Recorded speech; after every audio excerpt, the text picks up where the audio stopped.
महाभारत काल के ऐसे शक्तिशाली योद्धा जिनके पास जन्म से ही रहस्यमय सिद्धियां मौजूद थी।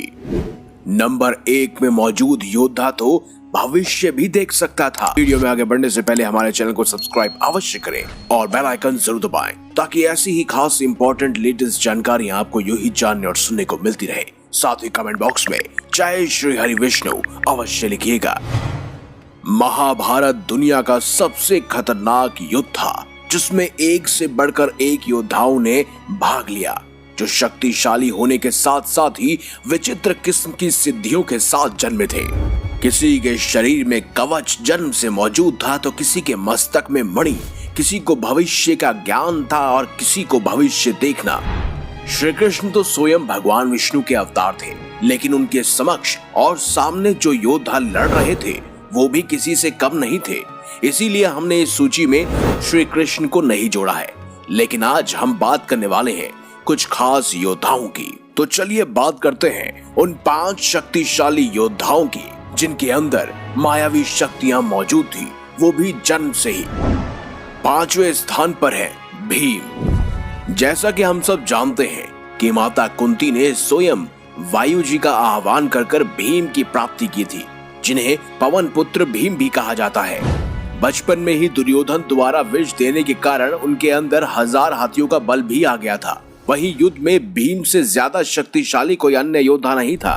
यहाँ हम अस्त्र शस्त्र या दिव्यास्त्रों की बात नहीं कर रहे, बल्कि शारीरिक बल की बात कर रहे हैं, जिसमें भीम का मुकाबला करना बेहद ही मुश्किल था। उनके अंदर बचपन से ही बहुत अधिक बल विद्यमान था। वो स्वयं हनुमान जी के भाई थे और उनके असाहा बल के कारण ही उन्हें 5वें स्थान पर रखा गया है। अब बात करते हैं 4थे स्थान पर मौजूद योद्धा की, जो अपने एक ही बाण से पूरे के पूरे महाभारत को खत्म कर सकता था।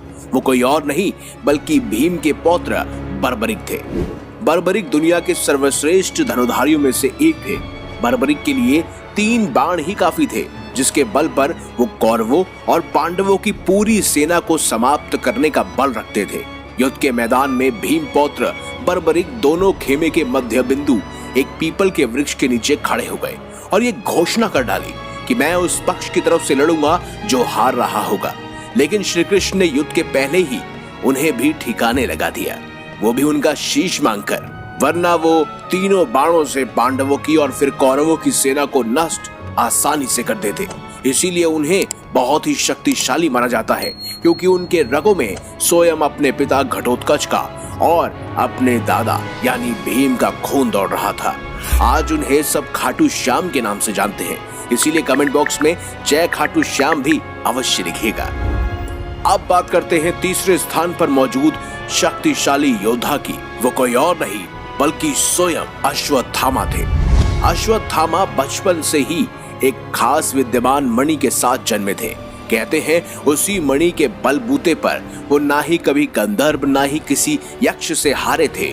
उनके अंदर असाह बल था और साथ ही उनके पिता गुरु द्रोणाचार्य थे, जो कि अपने आप में एक अध्यापक थे और सभी पांडवों और कौरवों के गुरु थे।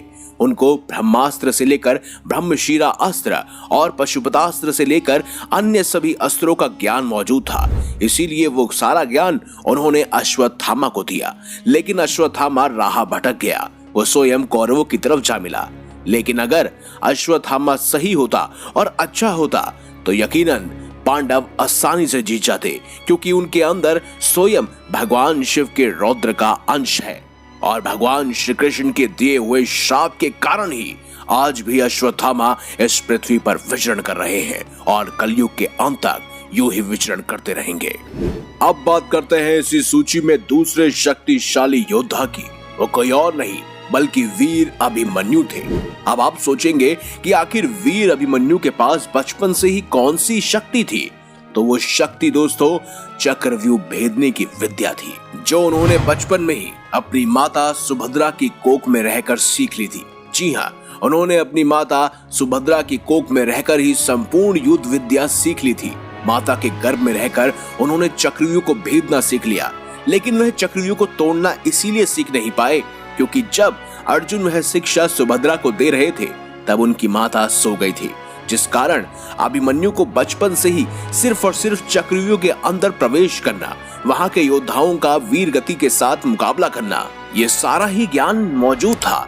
लेकिन चक्रव्यूह को तोड़ा कैसे जाता है, ये ज्ञान जब तक वो सीख पाते तब तक उनकी माता सो गई, जिस कारण उनको यह ज्ञान प्राप्त नहीं हो पाया।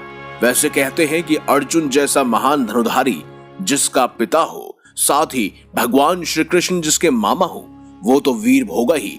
ऐसे ही वीरता का प्रदर्शन करते हुए अभिमन्यु जल्द ही वीर गति को प्राप्त हुए, लेकिन उनके अंदर ये गुण बचपन से ही मौजूद था, इसीलिए उन्हें दूसरे पायदान पर रखा गया है। अब बात करते हैं पहले नंबर पर मौजूद रहस्यमय सिद्धियां हासिल करने वाले शक्तिशाली योद्धा की। वो कोई और नहीं दोस्तों, बल्कि सहदेव थे। सहदेव भविष्य में होने वाली हर घटना को पहले ही जान लेते थे, क्योंकि उनके अंदर भविष्य का ज्ञान मौजूद था। वो सब जानते थे कि महाभारत में आगे क्या होने वाला है, कौन किसको मारने वाला है, किसकी विजय होगी, क्या क्या कारनामे किए जाएंगे, क्या क्या विध्वंस देखने को मिलेगा।